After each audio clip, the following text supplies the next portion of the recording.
We've all heard of ethanol. We know it's a clean, affordable domestic fuel. But what exactly is it? Ethanol is ethyl alcohol, an alcohol produced from plant materials that contain starches and sugars like corn, sorghum, sugar beets, even switchgrass.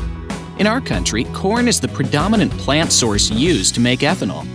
So how do you get ethanol from corn? It's a simple biological process which utilizes some very sophisticated techniques and equipment. It starts when shelled corn arrives at the facility and is quality checked.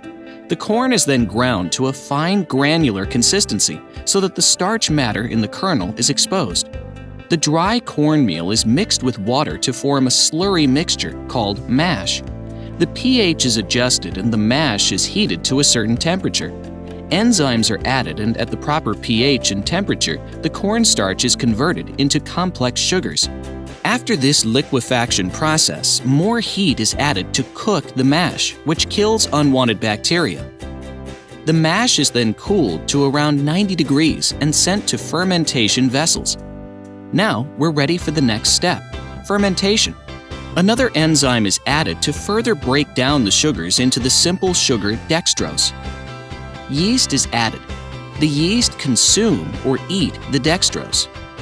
Fermentation lasts between 40 and 80 hours, and as they do their job, yeast release carbon dioxide and convert the sugars into ethanol.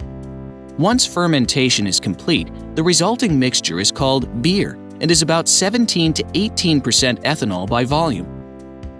The beer is pumped to the distillation towers to begin the process of separating the pure ethanol from the other liquids and solids.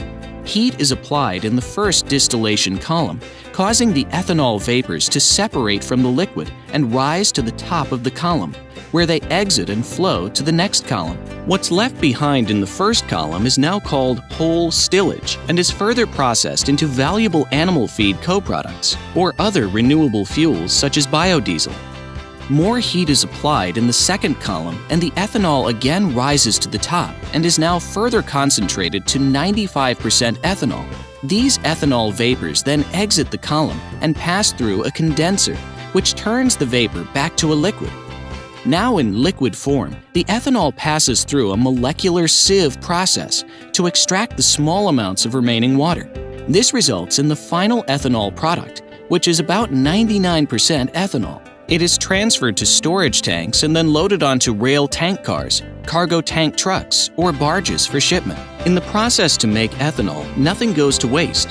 The distiller's grain becomes a nutritious livestock feed. The distiller's oil co-product is used to produce renewable diesel fuel, and carbon dioxide from fermentation goes into carbonated beverages. There you have it. That's how corn becomes ethanol. And once ethanol is blended with gasoline, it becomes a high-performance fuel that's good for your car because it runs cleaner and cooler. It's good for your country because it adds American jobs and reduces U.S. dependence on foreign oil.